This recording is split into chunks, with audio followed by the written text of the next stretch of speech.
我不喜欢摆地摊这个词，而是应该变成室外经营和有序占道经营，尤其是激活夜经济方面。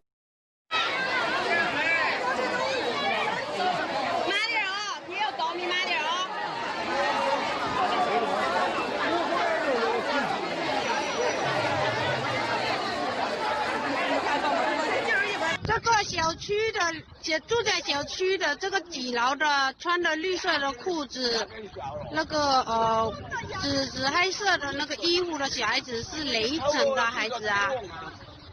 家长在哪里呀？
本台今天播发国际锐评：美国政客退群示威的行径是损人害己的自残。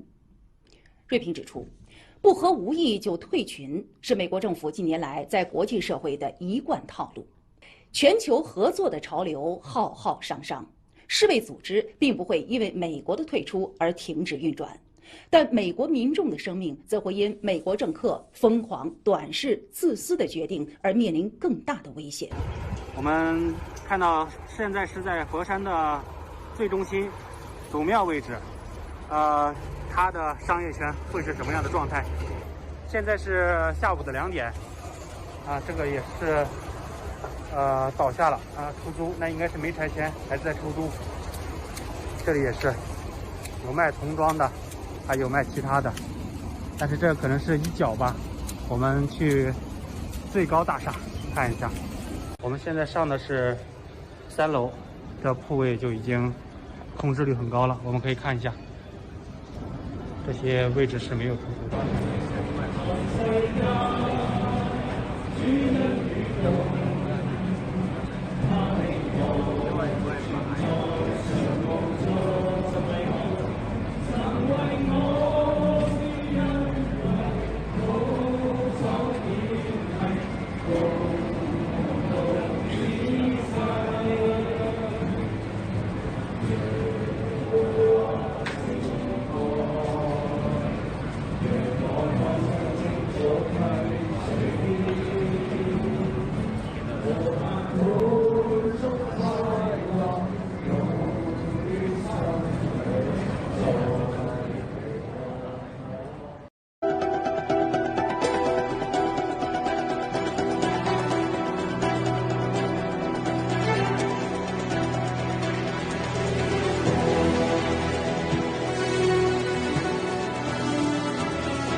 太妈的，你别说那啊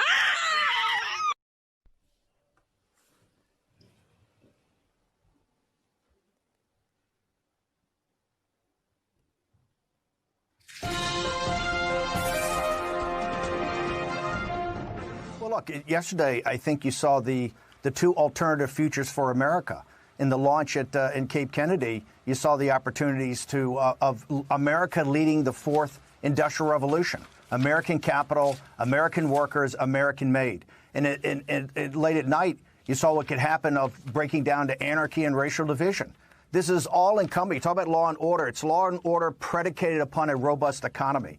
And this means American capital brought back to America to stop financing our enemies, bring American capital back for American jobs through American companies. That will make America the leader in the fourth industrial revolution. That is what this country needs. That's what the millennials need. I think yesterday's a great juxtaposition. We have two alternatives. And as Donald Trump says, nothing's inevitable. It's going to be human action and human agency that does that. I think it's now time to get focused on American jobs and bringing high value added manufacturing jobs back to the American people. If you do that, you're not going to have these problems in these cities. People are going to be too busy to do this. They're going to be too busy working great jobs with overtime that can support families and have a career, have a future. Look, Senator Rubio and National Security Advisor O'Brien this morning showed that they've got their social media trying to stir things up here among these anarchists. Okay, it's very simple. Donald Trump went to the Rose Garden the other day. This is what the Chinese Communist Party has done as Hong Kong is Czechoslovakia in 1938. We're at a seminal moment. We're at a crossroads. We either stand these guys down now or we're going to be inexorably drawn into a kinetic war in 3 or 4 years. We have to stop them now. Donald Trump's the hammer. American capital and American technologies, the anvil. We must, and I appreciate the Secretary. He's been the best Secretary of State in living memory. But the measured response is this.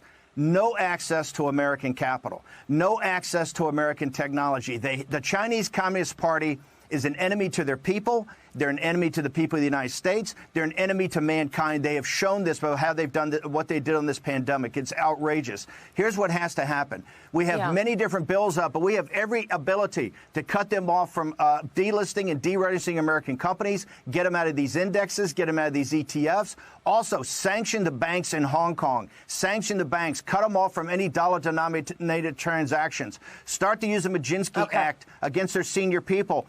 And we have these bonds that they owe the American people, these railroad bonds, $1 trillion. The protests in the US have now spread to Europe, to Berlin, and also to Britain, where 23 people were arrested, 3 for allegedly attacking the protesters in London. What is it that they actually want?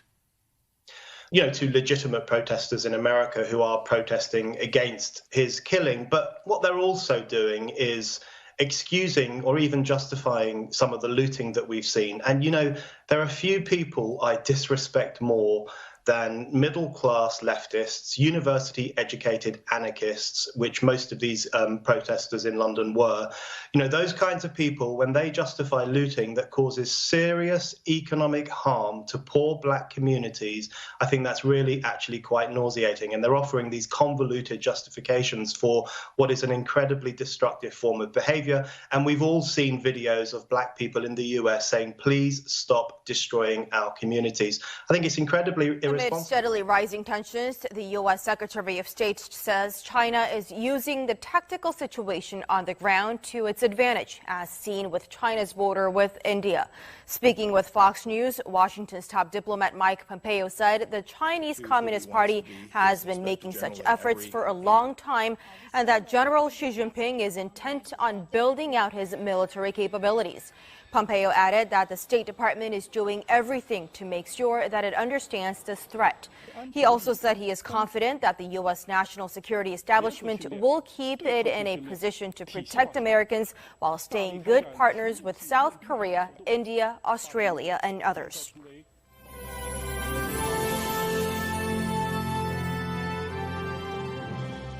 Chinese Communist Party had entered into an agreement with the United Kingdom that they would allow Hong Kong to have autonomy for 50 years. Halfway through it or so, they've now broken those commitments, those promises that they made to the world. The United States had a series of preferences. We treated Hong Kong more favorably than we did China for all of those years because of that treaty. The Chinese Communist Party has now broken its promise, and the United States will respond. As a practical matter, the president laid out a couple of things that we'll do. He's asked us to review every preferential treatment that Hong Kong had and work to eliminate it. No longer makes sense. If the Chinese are going to treat Hong Kong the same way that they treat mainland China, there's no basis for the United States to treat it differently as well. Second, the president made clear that we're going to look at a number of things. We're going to look at Chinese students who are studying here, who have connections to the military-civil fusion projects inside of China. And we're simply not going to let them come study here if they're threatening to take American technology and transfer it into Chinese People's Liberation Army. And then, too, he made very clear we're going to take a look at whether we ought to go and sanction individuals who destroyed this freedom inside of Hong Kong.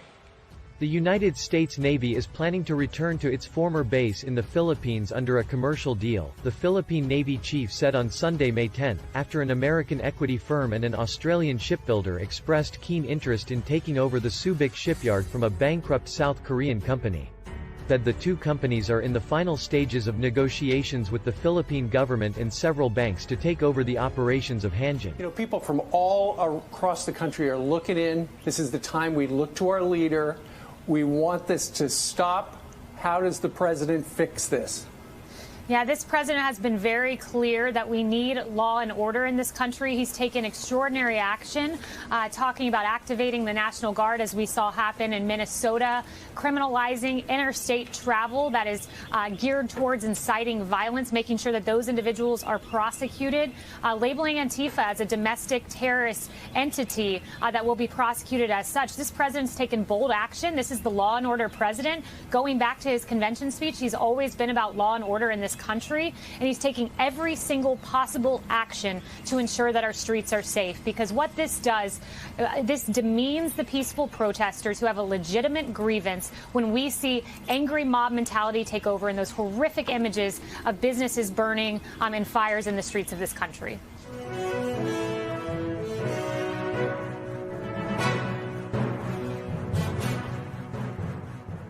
They try to instigate additional violence, so that becomes the issue. And what they also do is, and here's the thing, I don't like this narrative that's being portrayed right now, that it's just these middle-class white Antifa people. What they also do is they spread that behavior to others of all stripes, and people who had never been involved with Antifa before, people who had never marched side by side with them, people who had never graffitied buildings or thrown bricks through windows. Their job is to recruit and embolden others to do the same. There also, David Horowitz, who was in Occupy Unmasked, he said, because he was a revolutionary during the 60s, he came in as a Marxist. He was one of these guys with the Black Panthers and the Students for Democratic Society. He was a hardcore leftist. His point, the most chilling line in the entire film Occupy Unmasked, he says what their motto is: the issue of the revolution is the revolution. The issue of the revolution is the revolution.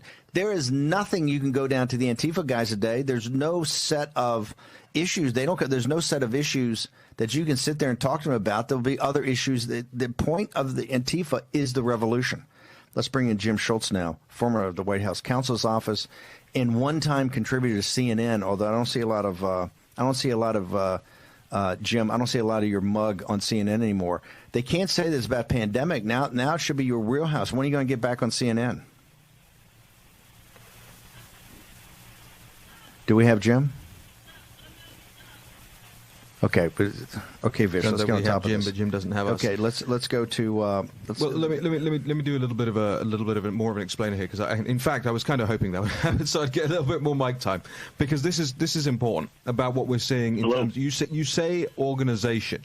And, you know, Madeline Peltz at Media Matters, who's listening to this today, and CNN, whose news roundup I listened to this morning, they say things unqualified, such as Antifa is a liberal-leaning, non-organization organization. And, in fact, if we have time while we're trying to get Jim, Greg, I have that clip, the tweet I sent you from this morning, of what happens when you ask Alexa for the news this morning and what the CNN feed through Amazon's Alexa service is telling people about Antifa. Do we have that clip?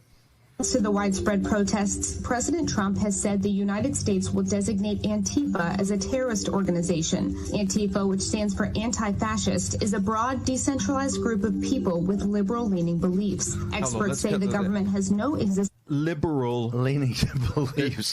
No, I think we need to mail her a copy of Animal Farm or something, because not everything on the left is liberal. Yeah. Well, there's also some very interesting breaking news coming out of New York right now. The Deputy Commissioner for Intel and Counterterrorism, John Miller, said there is a high level of confidence within the NYPD that these unarmed groups had organized scouts, medics, and supply routes of rocks, bottles, and accelerants for breakaway groups to commit vandalism and violence.